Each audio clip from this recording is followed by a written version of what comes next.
โอ้ยมาหมูมีช็อตน้ำบ่หมูมีช็อตตกน้ำบ่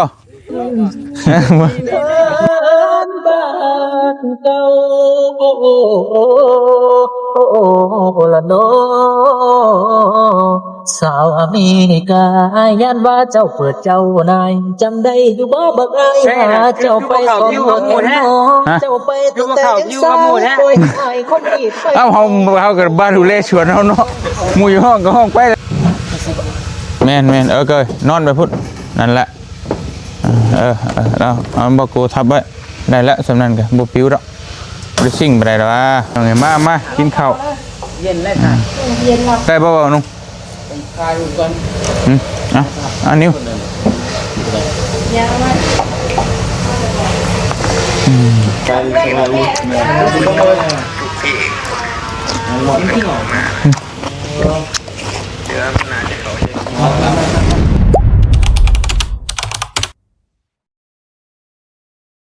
โอ้ไปดีเด้อปะลุงโอ้น้องรู้ไหมเดี๋ยวนี้น้องไม่จะเอามาต้มไปดีลูกละไปดีลูกไปดีเด้อพี่น้องเด้อไปดีคือจ้าสวัสดีค่ะดูสวัสดีค่ะได้สวัสดีค่ะนะจ้าเด้อลูกไปเที่ยวพอเที่ยวไปพ่อไปเที่ยวจ้าเด้อดีใจก็โอ้ลงมือกันลงมืองามไปดีชูคนพบกับเจนนี่อีกแล้วเงี้ยแมวบ่ลูกเจนนี่ลูกไผ่ลูกพอเตียงห้องเป็นแนวนุ่งบุญประมาณเบอร์เซนทำไมเด้อจะถามเด้อเจนนี่ไม่นุ่งบุญเจนนี่ลูกพ่อเตียงท้องชาแนลแมวเมย์จะซื้อยังนำเด็กพอพังดูหนึ่งดูนี่ของพอแล้วเด็กของพอแล้วฮัลโหลดูเดี๋ยวอ๋อโอเคเอาพี่น้องเอ๋วันนี้ก็ตื่นมาเช้ามากกะเนาะกำลังรอถ่ายทีมงานเขามากินข้าวกินน้ำแล้วก็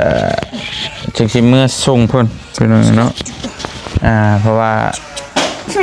สิกลับมื้อนี้แล้วพี่น้องเนาะจะมือกันมา2-3 มื้อ3 มื้อนี่แหละ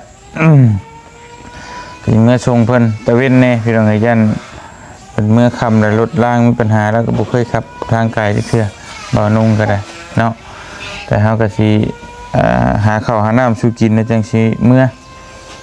กับบ่มีหยังฝากต้อนพี่น้องเอ้ยก็ไปหาเล่าก็ต้องฝากตลอดเนาะก็เลยเอานี่แหละสั่นวางของเห็นเมียเราจมว่าอยากได้นะพี่น้องเอ้ยแล้วไปถามบางในเพจมันแพงแล้วก็เลยเอาสั่นวางให้เรา2 ชุดประตูนั่นอยู่พี่น้องเอ้ยเนาะสั่นวางให้เราพอได้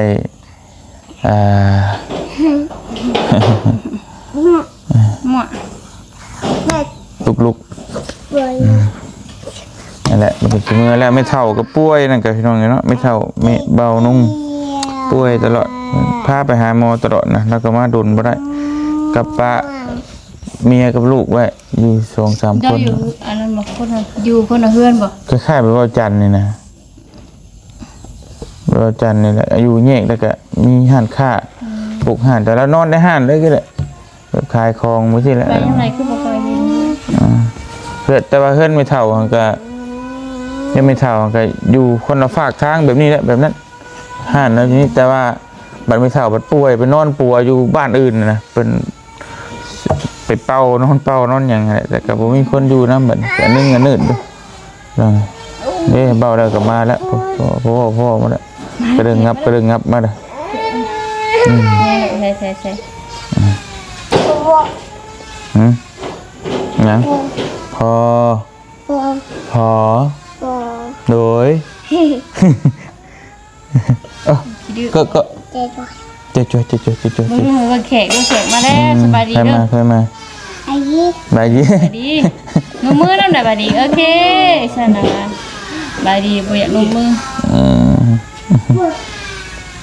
คือนั่นก็ใช่เลยคือที่นี่เป็นคนเท่านี้ มาแล้วพี่น้องมาแล้วมาต่างกันเลยบอกเงินไปบอกเงินพร้อมมาไปข้าวก่อนมาแล้วพี่น้องเนาะ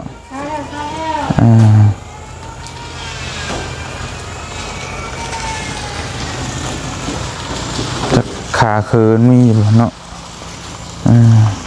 พี่น้องเลยสบายดีเด้อประตูสบายดีขามันมีเหรอขามีจับก่อนบ๊ายบายโอเค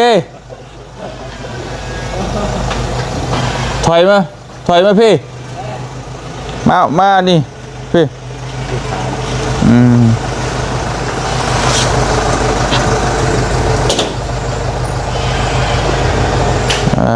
เป็นยังไงเนาะ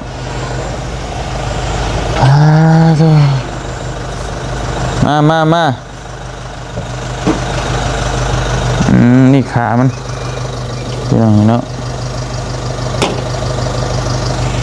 น้ำมันฝากเพิ่นให้ลูกสบายดีลูกสบายดีป้าลุงสบายดีเด้อป้าลุงเด้อโอ้ยสบายดีไอ้ดูสบายดีไอ้จันดูสบายดีเด้อก็ดีสบายดีเด้อไอ้จันสบายดีเด้อลูกนมมือลูกสบายดีลูกสบายดีนมมือแล้วไปอะไรเงี้ยน่ะเขาบอกให้สบายดีได้ไปสบายดีไปลูกไปสบายดีเด้อสบายดีเด้อพี่น้องเฉลยเมื่อบ้านในเต้งตัวรอขนาดเว้ยเอาเป็นยังไปคั่วขึ้นคั่วรถนั่นนะไปมาพี่ลูกแม่ไปเฮ็ดกินนะมาพี่แต่เรื่องหน่อยเลยซื้อปลาเผามาเติมยันกินแล้วยังพอกินฮะกินได้ไหนกินข้าวมาดิกินอยู่ไสเซเว่นกะยาแล้วแต่กินดอกบ่แล้วแต่กินกะยาแต่ก็กินคือเก่าบ่กินกะยาไปหมดบ่กินกะยาไปเมื่อบ่ไปจะพอเด้อสบายดีเด้อเฉพาะจังหวะหึงแล้วน้องเมฆกำลังอาบน้ำแต่มาโดนแล้วเลาะตลาดตะลีไปซื้อตลาดใช่ซื้อชุดใหม่ป่ะมดเลยมดชุดเซโนของฝากจากเซโนนี่แหละบุมีเนี่ยฝากอันนี้มาฝาก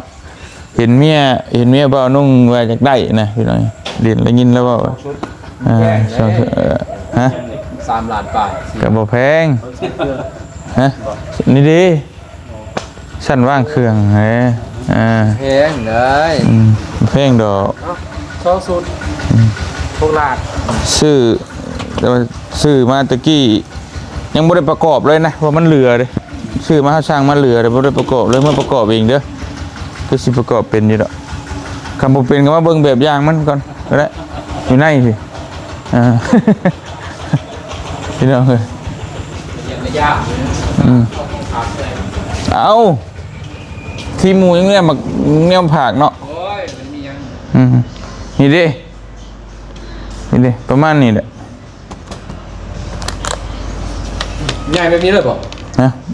ใหญ่กว่านี้อีกอันนั้นน่ะมันยาวกว่านี้ซ้ำตัวนี้ นี่เด้อ แม่นตัวนี้นี่ที่ประกอบไว้นี่แหละประกอบแล้วนะมัน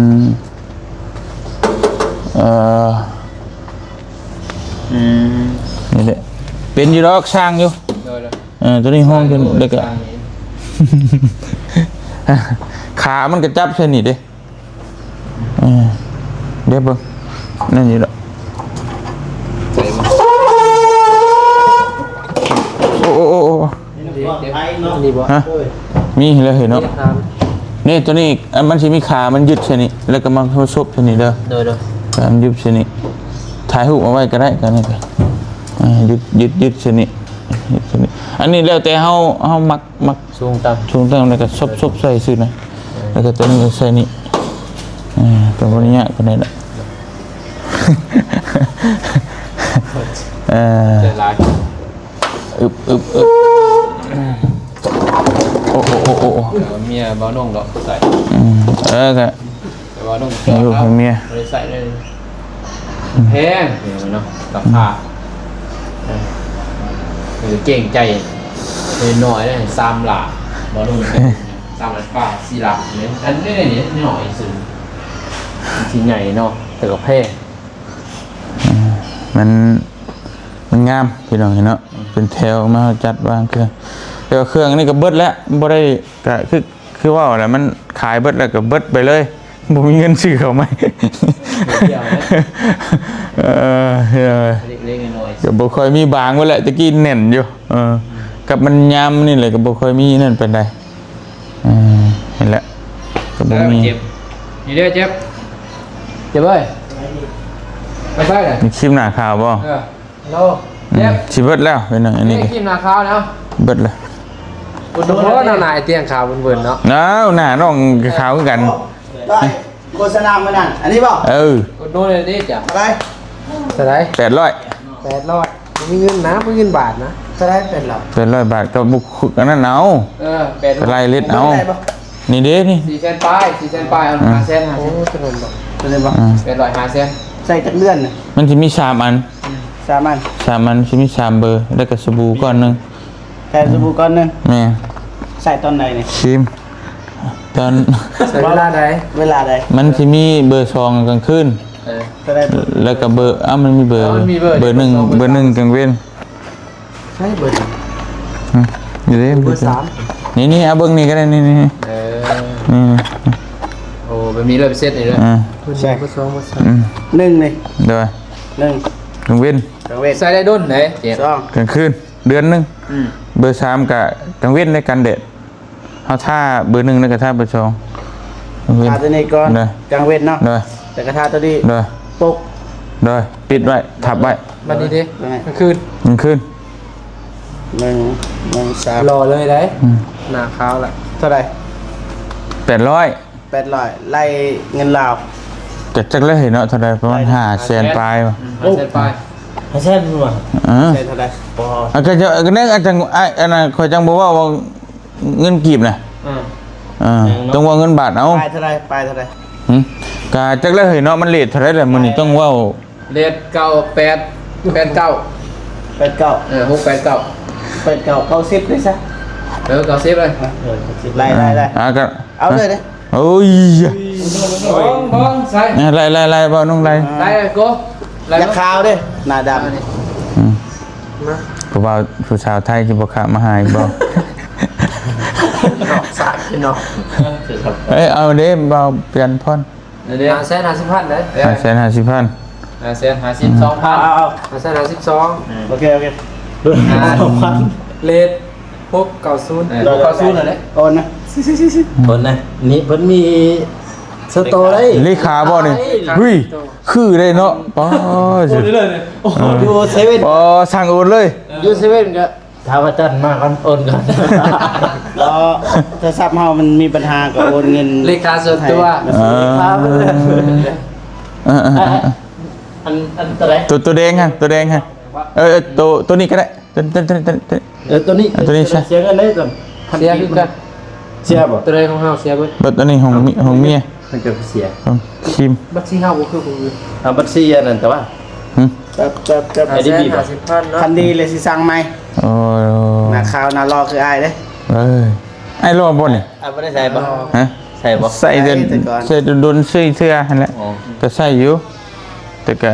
ถือไปนํอยู่นั่นนี่ก็มัน ไปกันดีกว่ามัน บูจักเลยเอางี้บูจักเลยเรื่อง ในเซเว่นบุรี เนี่ยบ่มีเด้ ไม่ได้ใส่ บ่มีตัวนี้ ขึ้มาเลย โดย อัน อืม ลืมไปว่ามี 50,000 โอ้ ติวของเฮาน่ะ อ่า ดีได้เพิ่นมีเลขาสันโตเนี่ย ลึกแท้เนาะคือได้แต่งตัวก็คือได้มัน บอกว่าสิไปถ่ายเพลงนะ อ๋อ มีทราบบ่ ฮะ อยากลิปซิงค์แค่นี้ก็ได้ มีหยัง มีทราบสิถ่ายเพลง มี ครับอันนั้นพานั้นก็ได้พา ผัดแพร่ผัดเบี้ยงนะผ่าไล่นะ อ๋อมี มีเบิดนะนี่ อ่า หอดซาวลาวอเมริกา อ่า ไปเส้นนี้วะ อย่างนี้ก็ได้ ได้ เอาวิดีโอโทรมา ไก่เตียงเอาจากสัตว์นึง อืม เบิ่ง เพลงใหม่บ่ เด้อ อ๋อเอาฝาก ซื้อ ฝากติดตามด้วยเพียงเด้อเพลงใหม่ชื่อว่า ถามข่าวสาวอเมริกา ถามเช้าเขาไม่กา ถามข่าว ทำข่าว ถามข่าวสาวอเมริกา สบายดีบ่นะ สิเป็นจะได้ทั้งนั้นนะ โอ้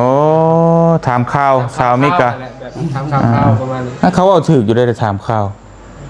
ก็ไม่เห็นว่าถามข่าวอ่ะ อายบ่ได้เว้า อ่ะไอ้บอกได้สักกี่นี่ ดีบ่ ดีป่ะบ่ได้มีนี่บ่กล้าเตียงเลยยา ก็ถามข่าวก็เบ้าอยู่ไหน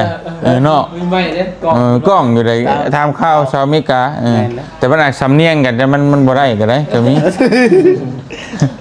จะได้จึงฟังกันจะได้บ่ตื่นก็ตัดออก บ่ตัดแหละ ใส่เลยป่ะใส่ป่ะตัวเรา โอ้ เอ้า ใส่เลย ลองแดงได้เลย ก็ ได้ ได้ ดอกประหยัดเด้ย เอาซื้อประหยัดซื้อประหยัด ซื้อมาบุ สิฮู้บ่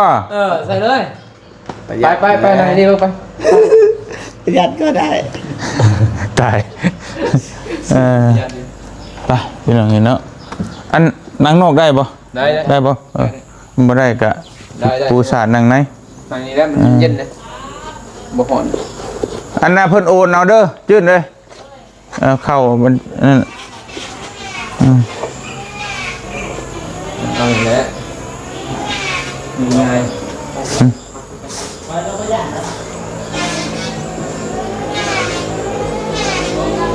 ใจเลย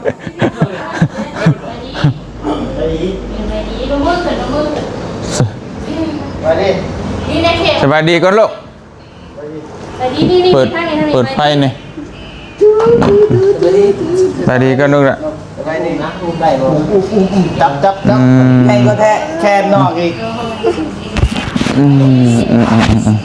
สบายดีไอ้ก็ได้มาหามันมาดิหน่อยนมมือดูนมมือดูลูกดูนมมือละนมมือชูตาดูไว้โอ้ยังเขินยังไงนี่ตาดูตา จ้าลงมือ ดูตาดูตาไว้ แล้วพอจริงไปเที่ยวได้ดิเที่ยวจ้าก่อนจ้า พอไปชุดตาได้ เมื่อบ่เมื่อบ่สวนเนี่ยมันรอเที่ยวบนบ่ เช่าฮอดเดี๋ยวมั้ง นำไทยเนาะ 19เช่าน ำไทย โอ้ใครบอกดูโอ้ยดูบอกลุงเจ็บดู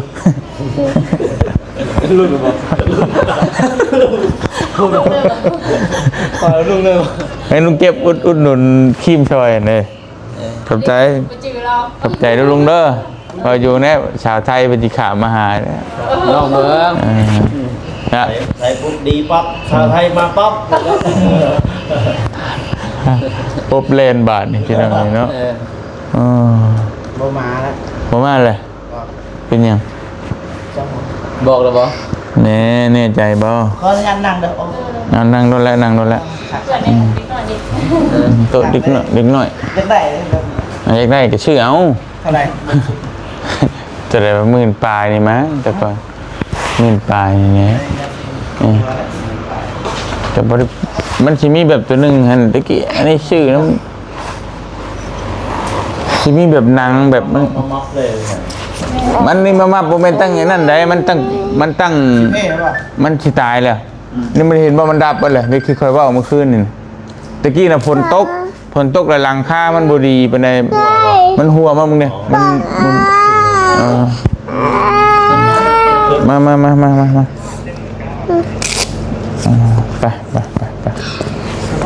นไปเยี่ยนวะเอ้ย ไปเข้าโรงเรียน โอ้ยนี่เหี้ยน่ะเทิงพี่ดาวาง เรียนซัมเมอร์เลย พิเศษ พิเศษ พิเศษเลย กินด้วย ใช่ไปแกเอาเดี๋ยวเอาขนมบันเฮียบ่ จังดิ แกเอาด้วย เอาไง มาให้พ่อมาเมนูขนม เหี้ยเย็นค่ะ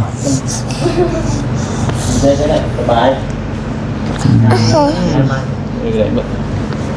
ไม่ไร ย้อนไป เด้ห้อง2 ห้องทั้งหลังเลยเป็นห้องนอนธรรมดาได้น่ะนอนดูท่านค่าอันนี้ไปชื่อบ่ได้หรูหราคือหมู่ดอกธรรมดาเนี่ยบางคนว่าแต่งก็ได้ถ้าบ่นิ้วมากระยกบาทเดียวบ่นิ้วยังออกมาอยู่บ่นิ้วก็บ่ยาวนี่แหละเฮือนนี่ก็ห้องนอนตัวเมย์ห้องนอนนี่ก็อันนั้นว่าเฮ็ดไว้ห้องรับแขกแต่ว่ามันก็บ่เป็นตารับแหละมันมายุ่มมาย่วยลูกเต้าหลานมันหกนะเฮือนมีเล็กน้อยนะพี่น้องเอ้ยเนาะมันยุ่มมาย่วยอยู่มันก็เลยนั่นนี่จังหน่อยนึง มันใหญ่กว่าจอยเด้อ โอ้ยเดี๋ยวหานี่ให้ก่อนเด้อภายในยังบ่ได้จันทพรได้แต่บ่เชื่อเพราะชี้ยังเด้อโอ้ แล้วไปขาย มันบ่ได้ขายเด้อ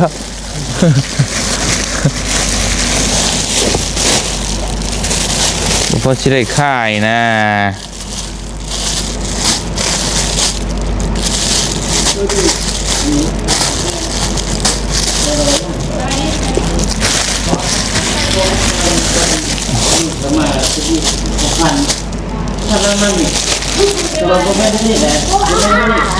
โดนอ่ะอันเนาะบ่ได้ใช่เอ็มเนี่ยเนาะได้อย่างเนาะบักกัวใช่เพราะอะไรมือน้ำทาง โอ้ยอยู่กันนี่ เอาอีก นั่นบ่ไอ้กันจราจร ไปบอกได้นั่นเลย ใส่คุกทุบได้ต้องหาโตจัง ฮะ หาโตแล้วยัด เด็กแล้ว ได้แล้วสิหาโต แต่พอเป็นยังไปเปลี่ยนเลย ไปดิ น้องมีใช่ยังเอ็มเอ็มเนาะเอาไปไว้ใช้ผลิตมาบ่ได้นั่นดอกพี่น้องเลย แจก บ่ มันบ่ได้พอสิได้ขายนะ เน้นแล้ว ทันเห็นไผ พันนี่อยู่ยังไง เว้ยว่าเอาคือแท้ อันนี้มือแรกโลได้ ฮะ วันนี้ดังนั้นนะคือ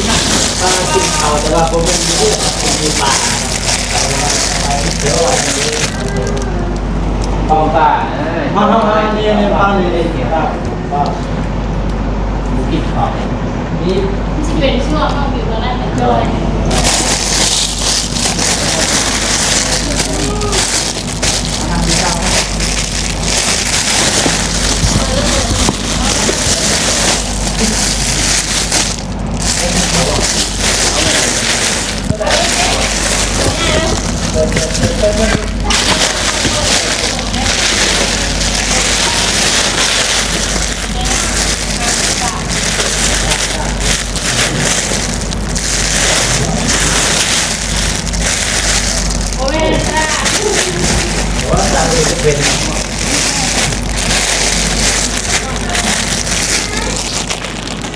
ไปพี่น้องไงพอดีบันนี้ก็สิไปถ่ายลิปซิงเพลงเบาจันเพลงใหม่พี่น้องเลยมนต์หักสาวสวนเขตเมนบ่เอาบ่เมนบ่ใช่โอ้บ่เองใช่เนาะใช้ผ้าเข้ามาคืออันรองเจ้าแขวงพี่น้องเลยพอดีเบานิ้วมาเลยพุ่น เลขาพักแข็ง คือไปอีกบ่อันนี้ อันนี้ฮะ คนบ่อย เลขาของแพงอันนี้จะแพงอ่ะสิ อันนี้เจ้าแข็งแล้วนี่ จะแพงก็ว่าถือแบบ เลขาบ่ถือให้ก็จักแล้วจักเข้ามาแล้วก็ได้ เลยครับ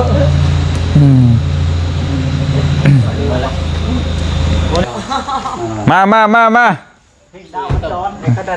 มันดันใจคือหมอรับ เราเรียนหมอนี่เนาะ เนาะที่นี่ใหญ่จอไผสองคนเลย เลขาพักแข็ง คือข้าว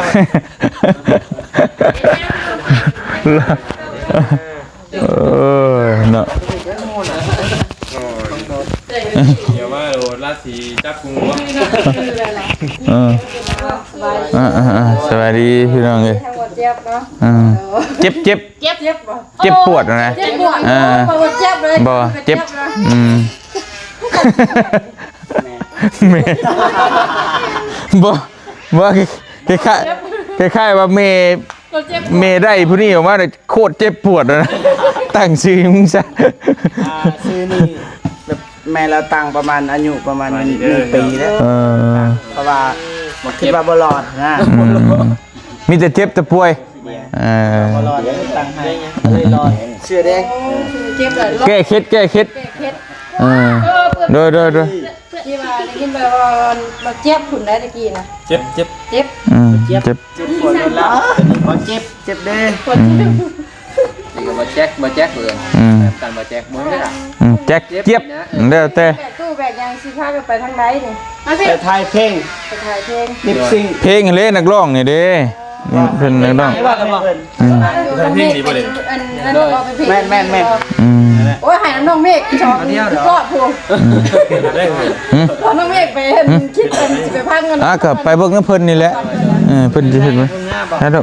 ไปส่งน้าบ่ได้น้องอ้ายผู้ตกไว้อยู่แล้วก็ถีบลงเลย เกือบมาแล้ว ให้อกหักหอม เป็นเกือบมาแล้วไป เพลงบ่ เป็นเพลงเพื่อนอันนี้จะเล่าเติมแล้วบ่เลย คิดฮอดชาวอเมริกา เจ้า บันหน้าเลยบัน โอ้นั่นแค่นี้ ไป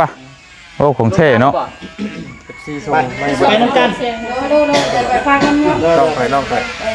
ำลังใจแล้วก็เจนคือลูกตู้แล้วเจนเด้อไม่ไหวหรอกต้องนั่ง ไป โอ้โหเฮ็ดบ่ ไปเด้อวันนี้เด้อไปเด้อไปเด้อไป โดยบ่เป็นหยังจักแล้วไหวทุกไหวแต่นวลร้องเจ้าเข่งมันญาติดีกันแล้ว เอาเด้อวัน ฮะเอาก็บอกว่าก้าวกันใช่ ไม่ได้บอกถึง บอกหรือว่าใช่บ้านเมือง เอาทำงานเอาใหญ่ก่อนกูใส่บัด เอาใหญ่กูมูหมดเลยโอ้ยขี้ไหลเนาะเอาใหญ่กูเจ้าของเขาอีก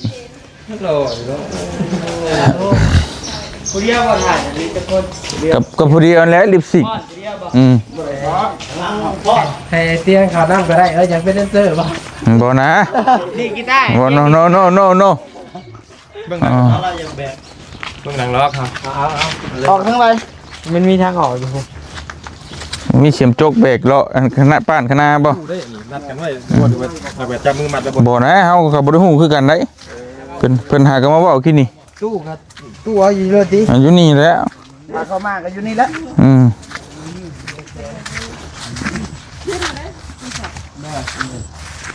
หลังรอบครับ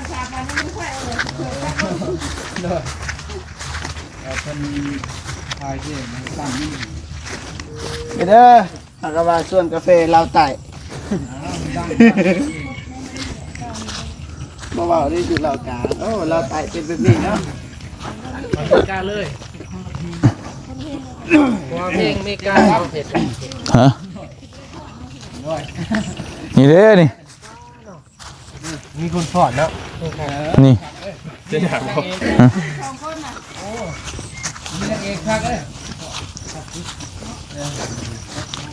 เดี๋ยวหมู่บ่ได้เตรียมมาเนาะ ยังเคยน่ะ ฮะ สิพักประตูบ่ ฮะ โอ้ลืมผิดแล้ว ใช่นี่แบกเข็มจกยางผ่านกับพ่อหรอกโอ้ โอ้วานเอาบ่นี่อ่ะเดี๋ยวมัน ฮะดำอันอยู่หมองไร บนสูงๆอย่างเงี้ยเห็นตรงหน้าเบิดอยู่นี่ก็ได้นี่โอ้แสดงว่านี่นะเลี้ยง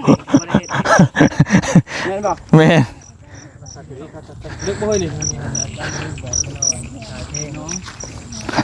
บอกคืออันน่ะครั้งแรกนั่นว่าคอยว่าสิจกบ่เลยได้ เด็กบ่จกมานี่ แม่น เด็กบ่เฮ้ย ก็เลิกกันแล้วเนาะ ผมบ่กัน โอ้บ่เรือแล้วน่ะบ่เรืออีหลีเฒ่า เฮ้ยทำไมมันก็ได้ถ่ายเพลงเขียนกันเดือนบ่เนาะได้หวยเป็นกระบอกเพชร โอ้มาหมูมีช็อตน้ำบ่หมูมีช็อตตกน้ำบ่มีบ่ บ่ได้เฮาล่ะเบื้องหลังเป็นเพจเด้อพี่ไปใช้ไปใช้ เดินไปถ่ายเพลงโดยคืออัน จะพูดเพลงกะ ถูกจุดมาผิด เด้อไปใช้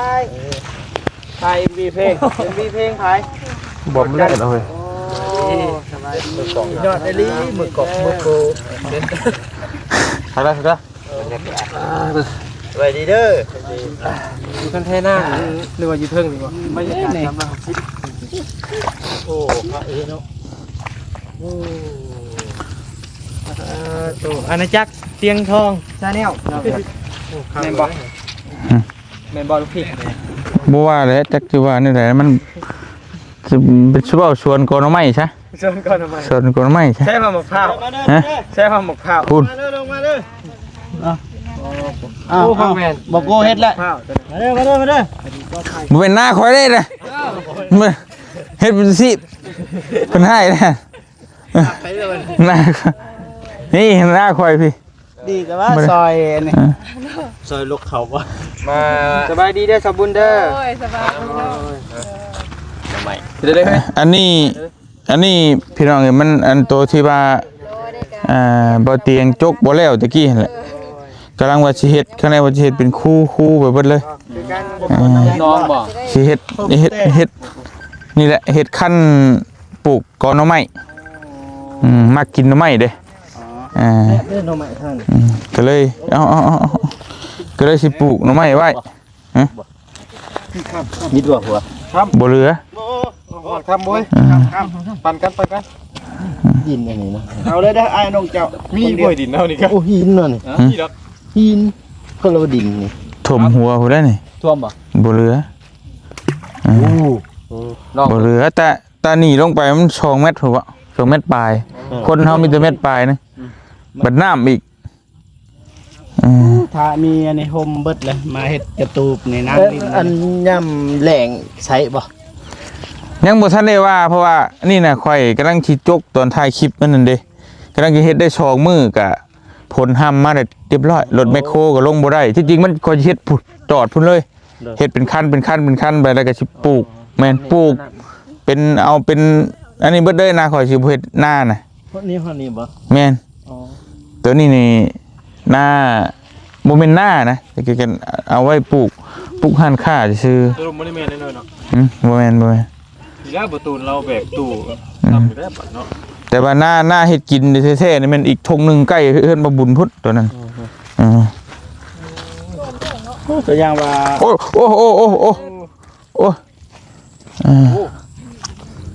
เอามาอยู่ใช้จันทพรเบิ่งบิมองนี่นะนี่ดินใหม่เลย เอาเต้นเฮา1 2 3ครับทาง มาลุงทอดเลย โอ้ดีด้วยฮะ2คนเนาะอยากได้อยู่แต่ว่าหายากอยู่บ้านครับได้เฮาหาให้เพิ่นหา ข่อยได้จะ โอ้ยเข่าผมอยู่ใจเนาะ เข้าบ้านอ๋อเลี้ยวเพิ่นเว้าอยู่ บ้านเขาบ่มีเลยเด้ แท้กับขันคนละคันหน้าเลยมึงนี่ ใหญ่เนาะแต่วันยาไล่นี่เนาะอะไร เอาเริ่ม ใช่ได้เฮ้ย จักเล่นแล้วแต่คุณน่ะลองเพลงกัน เบิ่งแซงมัน ตู้ดังไงวะไปลองตู้กันเด้อ ลองตู้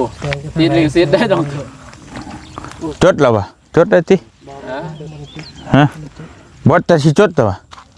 ยังว่าน้ำเขา ฮะ ที่จดอยู่ นี่จดแต่ยาบ่ทาย เอาไล่บ่ได้บ่เป็นหยังเอาหน่อยนึงมืดเพลงหรือว่านาทีนึงนี่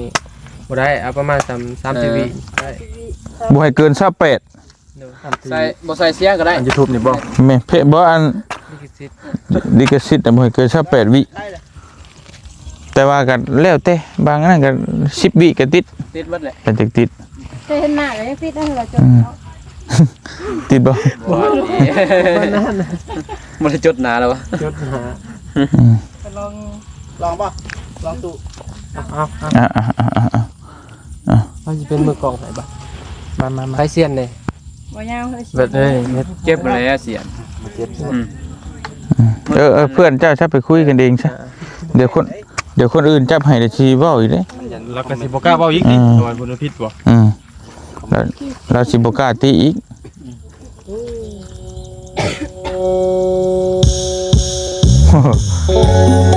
ได้พิษมัน เฒ่าอยู่เฮือนน่ะได้อยู่ดอก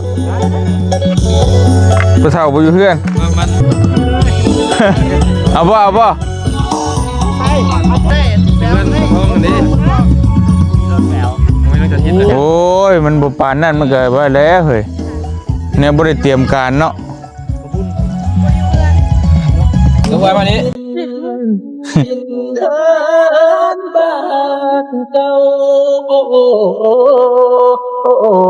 ละโนสาวอเมริกา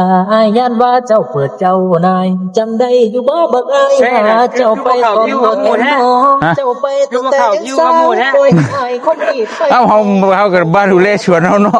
หมู่อยู่ห้องก็ห้องไปเลยเฮาบ่เบิ่งสวน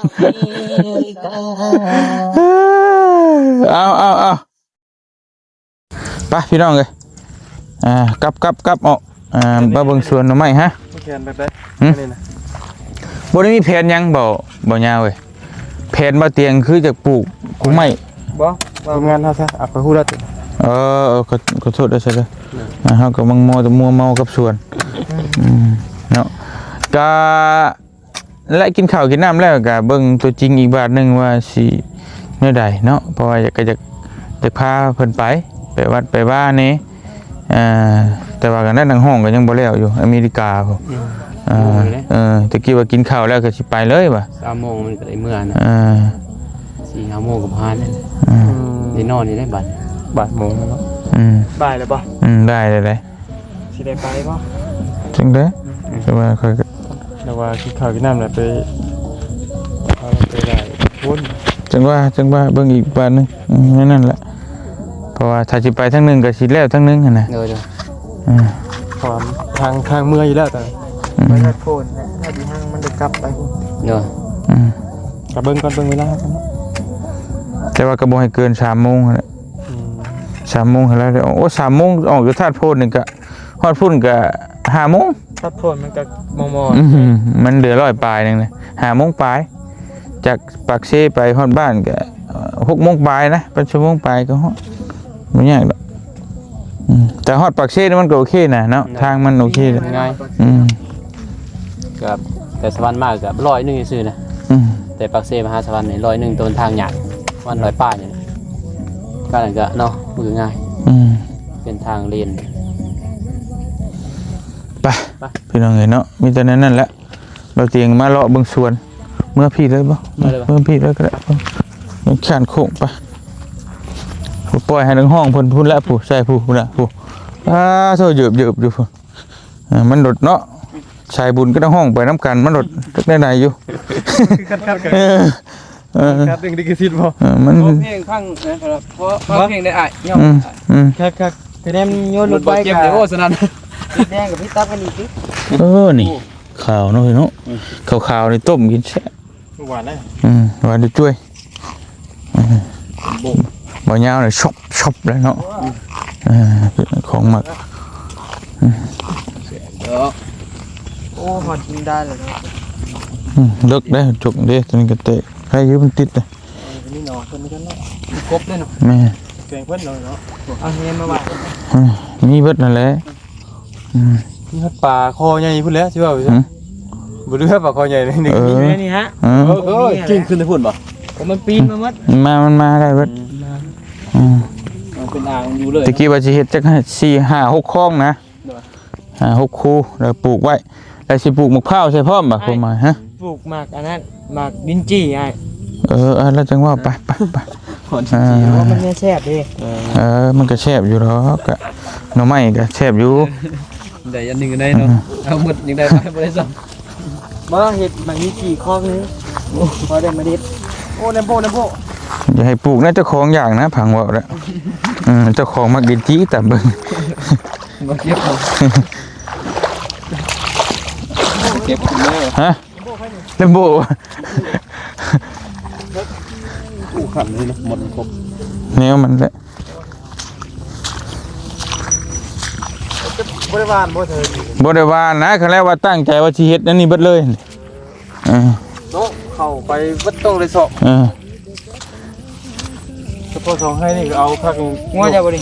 บ่นะ 60 2บ่รุดนี่โอ้มันเตรียมพร้อมส้นเลยได้บักอันนี้ได้ โอ้ยมันบ่มาพี่บ่หน่อยเนาะเพลงนี่พังเลยแล้วเมื่อยแล้วค่อย พอก่อนคงหมักคนเด้ คงมักเอ้า วุ่น เฮาก็มักอยู่แต่มันก็บ่ได้เข้าเส้นปานใดหั่น ว่างัวนี่มันได้ยินเสียงรถแล้วมันแล่นใส่ได้ บ่ฮู้เลยบ่ยากบ่ฮู้เลยจะว่าตบ นี่แล้วให้หน้าทางนี้มึงให้หนึงที่นี่คือธรรมดาเด้ ฮู้แล้วนะใหญ่ แม่นี่ใหญ่น่ะให้หน้าตัวอยู่พุ่นให้คัก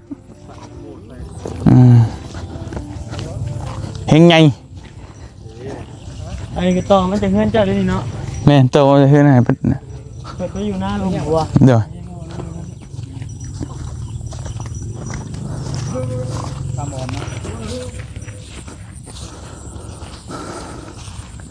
ไป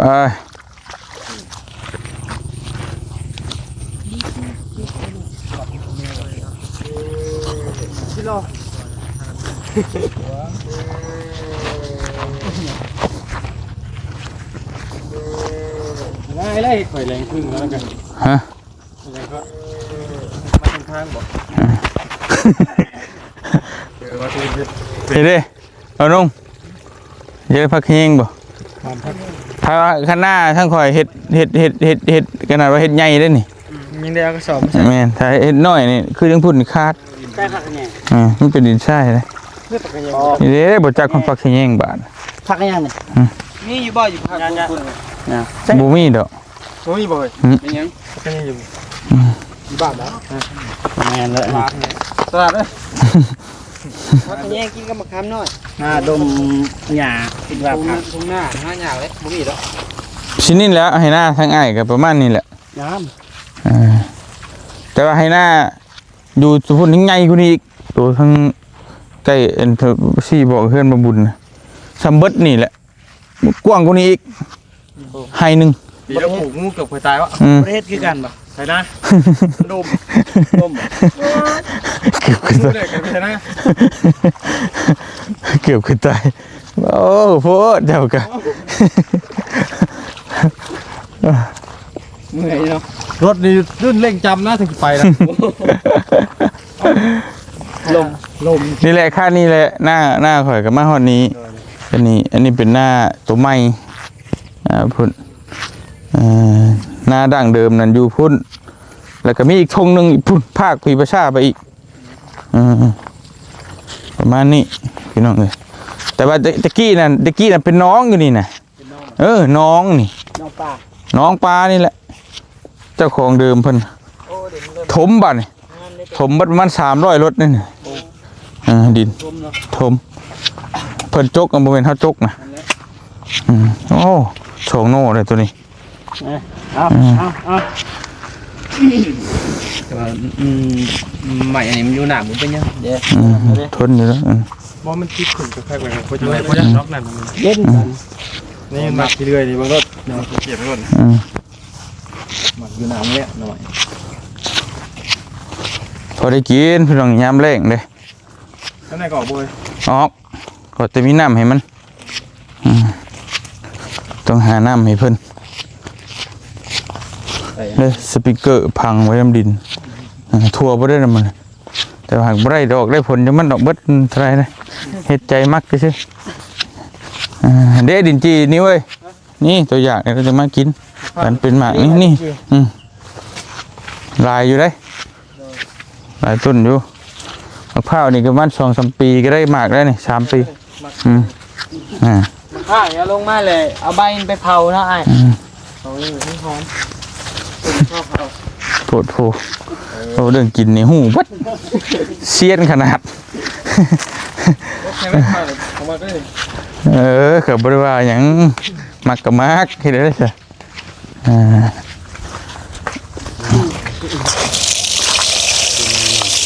ไปพี่น้องไอ้มิตรเอานี่ขึ้นไว้รถเนาะ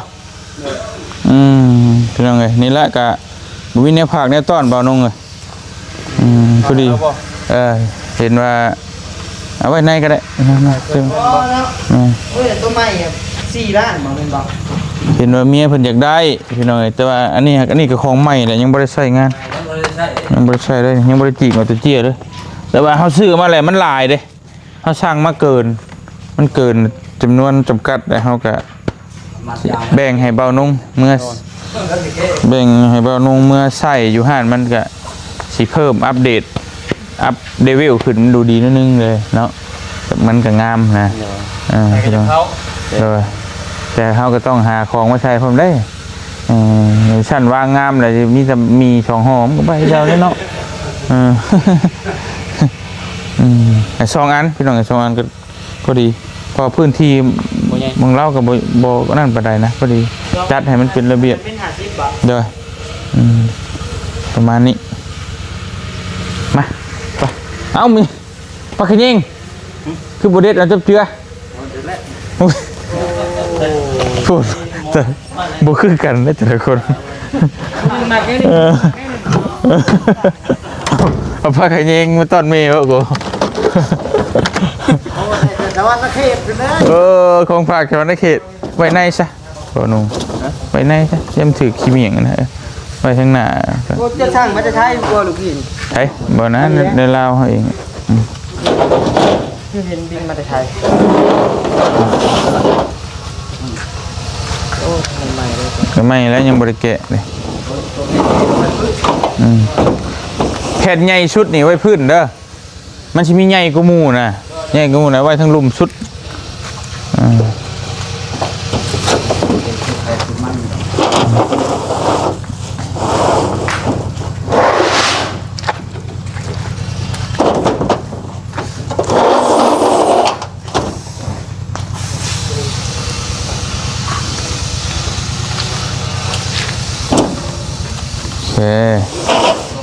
มาเลยเอานั่นลงก่อนก็ได้น้องเลยเอาลงมานี่ก็ได้สมมติว่าตัวนี้ไปขึ้นโดยเทิงเลยไปเทิงก็ได้บ่เป็นก็ได้ไม่ล้นเลยว่ามีตัวนี้ทับไปโกเอาพระเอามาขึ้นมา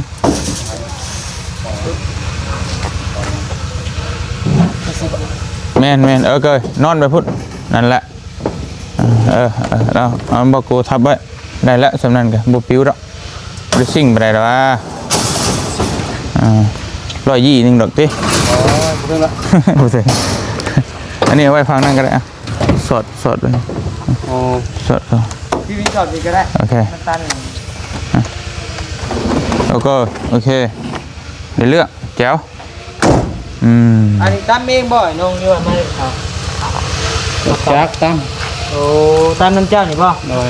เอียวเขาไปซื้อนั่นแหละเครื่อง ให้เขาจูบมองหายเด้อเขางัดออก เครื่องมาเลยเขาก็จอดได้ดิ ไอ้ยรอกชาวนี่พ่อกระเซินขี้ข้านเฮ็ด เตีย มั ง น กันยังตีสติ๊กเกอร์ไว้ดิ คำมาปิอืม บอดกระโดดหมูดีไปเบิ่งเลยภายในวัด เนาะงูวิมงเฮ็ดแหละจังพ่อจังเห็นขับแท้ขับบ้าเหยียบแท้เหยียบบ้าพี่น้องเอ้ยมันแบบมันบ่มีแนวห่วงนะว่าได้กะมันจะขูดก็ขูดจะไหวก็ไหวแล้วนะบุไปอย่างเดียวก็ดีคือกันนะว่าได้ก็ดีไปอย่างนะเฮาก็บ่ต้องห่วงนะย่านมันสีถลอกโอ้ยย่านบ่พ้นห้ำเลยถลอกก็ย่ามัน กระเด็นจักมันติดได้ไปพ่อ โอ้มีอยู่คลิปหนึ่งได้สิเอาให้เบิ่งคือบันทึกไว้อยู่บ่เท่าพ่อใหญ่นั่นเรารีวิวอยู่ไทยแต่ว่าเป็นยี่ห้อเดียวกันแต่ว่าเป็นนั่นตัววิโก้แซมล้านโลวะ ล้านกิโล ล้านกิโลยังขี่ได้สบายจนยังบ่ได้มั่งจักเทื่อ ล้านกิโล ล้านกิโล พ้นลีสัตว์ จะเส้นพอแล้วเนาะ เท่านี้ได้โตโยต้า 300,000ไปจริงฮอดจิเข่าเลข4แหละ 4แสนทนดีเลยโตโยต้า ควันก็ยังบ่ขาวอีก ตัวนี้แห้งคัก ควันทางกับบ่ดำอีก เท่านี่ เฮ้ย แห้งเล่งแห้งคัน ยังเด็กยังคนย่านคือคอยว่าแหละไปเบิ่งสุดเพราะว่าย่านเพิ่นเอามาใช้แต่บางคนก็อยากประหยัดเลยเปลี่ยนน้ำมันเครื่องบ่น้ำมันเครื่องก็มีผลน้ำมันเครื่องนี่ก็ย่านใช้ตัวบ่นั่นนี่และสองมาย่านหัวฉีดมันจากแล้วต้องใส่น้ำยาล้างหัวฉีด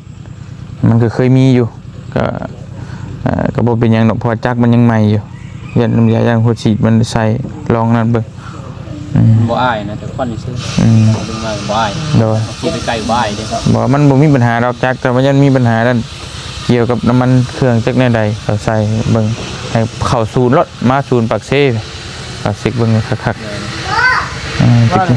ตรงหน้าเบิ่งยังบ่เช็คบ่ ยังบ่ได้เช็คเลยนั่นแหละ มันเจ้ากี่คนทางกับบ่เป็นหยังบ่ บอกว่าจะเราเป็นช่างเองอยู่นะก็บ่มีปัญหาแล้วนั่นแล้วเด้อ โดย โดยบ่มีเนื้อผักเนื้อตอด โอ้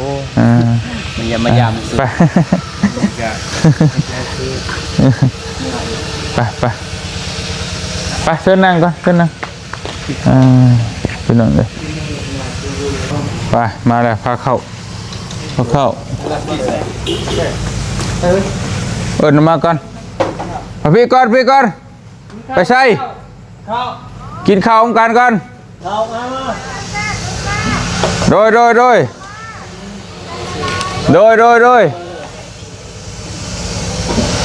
เอาพี่น้องเห็นมากินข้าว เย็นแล้วค่ะ ได้บ่าวนุ่ง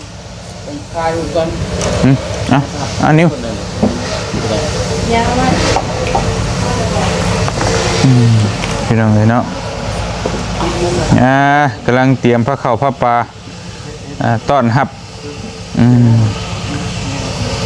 เลี้ยงทรง เลี้ยงทรงถีบทรงมาเลย มาเลย ไปทางใดก็ไป เมื่อเพื่อน หยอกเลยพี่น้องเลยบ่ได้บ่นิว เอาอันนี้ครับ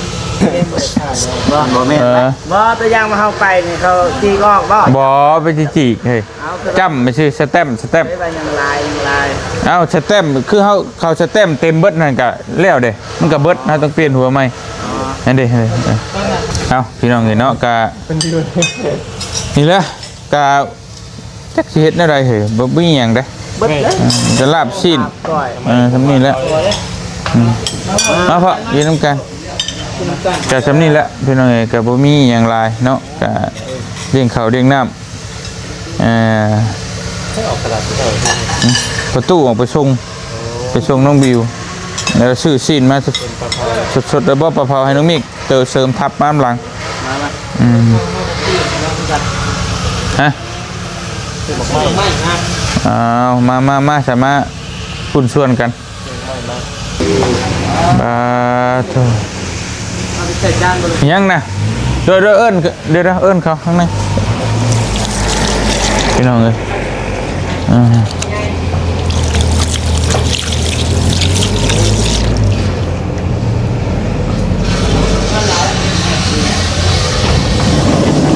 งไม้ไปใส่จานนะมาพี่น้องมากินข้าวนำกันกินข้าวกินปลานำกันโอ้ขอบใจเด้อน้องนิวเด้อซื้อของไม้มาฝากน้องนิวซื้อของไม้มาฝากอ่ะใส่จานมาใน2 จานก็ได้มาเด้อพี่น้องเด้อกินข้าวนำกันแซ่บๆยังมาพี่ติทึกมาพี่ให้น้องนิวใช่ไหมมาจุ่มเข้ากันบ่มาจุ่มเข้ากันก็ได้มาน้องสายไหว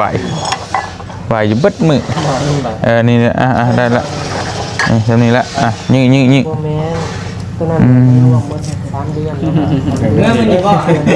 คิดเพลงเนาะลองเบิ่งบ่ฮู้ว่าสิแซ่บหรือบ่พี่น้องเอ้ยไปเบิ่งตัวซะไปซะมาเนาะนี่ทั้งบ่เตียงพามันไปไหว้พระธาตุเนาะโดยแต่ว่าจังสั้นแหละฮะสั่นได้บ่ ได้บ่มีฮีดมีข้องหยังบาดนั่นน่ะตามสบายแล้วเลยเนาะได้เลยกินเลยเฮ้ยกินคืออยู่จะติดปลูกหน่อไม้คือได้เลยนะข่อยบอกอยู่หมู่คู่แต่ละคนก็มีแต่คนมักหน่อไม้ก็มันนี่บ่มีไผบ่อยากกินลองเบิ่งมีคนกินดิบอยู่บ่ถ้าบ่กินให้เขาคั่วให้เฮ็ด2 อย่าง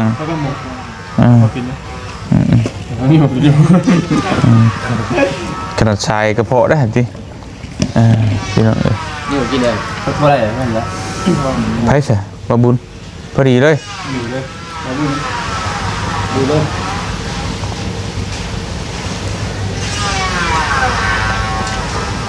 เดี๋ยวสิว่ามาพี่น้องมากินข้าวน้ำกันเด้อพี่น้องเด้อจุดจวดน้ำกันถึงอยู่บ่ข้าวน้ำเฮ้ยก็บ่อยากใส่จานมันสิแห้งนะขนาดบอกนี้เอาไปก็ยังบอกอยู่ให้ไปมาคือเก่าอยู่เว้ยพี่น้องมาพี่น้องมากินข้าวน้ำกันแซ่บๆน้ำกันเนาะจุดจวดน้ำกันเด้อพี่น้องเด้อลาบก้อยซอยใส่มันเป็นเรื่องของเรามาสุดบอกว่าคือลาย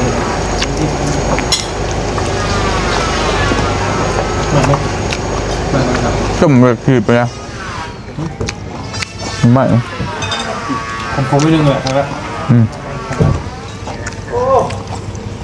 มาได้เลยมาได้ดีเอ้าเฮ้ยไปดีเด้อไปมาไอ้เมื่อคืนนี่บอกเปิดประตูไว้ถ่ายกำลังเลยเอาเป็นยังนะเขาเปิดไว้ถ่ายตลอดตัวเองได้บุใจเนาะอนุญาตเลยทางนั้นนะเขาสบายดี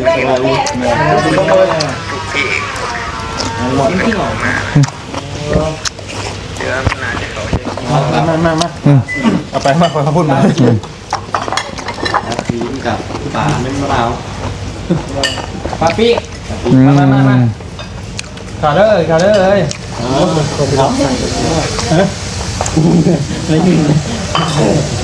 บ่นุ่งถึงอยู่บ่หลับคือเอาไปย่านบ่เจ็บได้นี่แหละ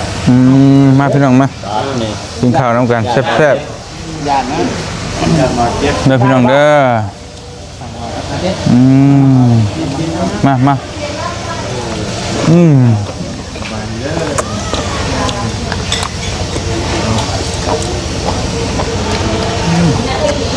สบายจะบอกอย่างนี้ของเจ้าแต่ขโมยเราไว้กลางเนาะแล้วบัดนี่ไปมาข้าวก่อนพี่น้องเลยดูว่าจับเมียเจ้าคือเจ้าเจ้าอยู่พี่น้องเลยกลับมานี่วันนี้ด้วยยอมมีฮะเมื่อเลยมาจะมือ2 มื้อ2-3 มื้อ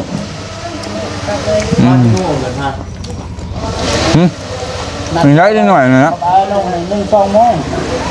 มุ้งเลย 2โมงบ่ได้ไปต่อเลย แล้วว่าเอาที่สบายใจอยากกลับตอนใดก็คอยจะกลับเหรอกินข้าวได้ ไป ไป ว่าข้างงทาง มาห้อง เราจะจับพวงมาลัยเด้อ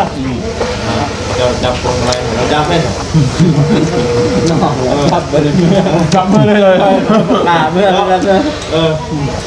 โทษเดียวได้เนาะ ตามมือเลยตามมือเลย แซ่บชามกันแล้วพี่น้องเด้อ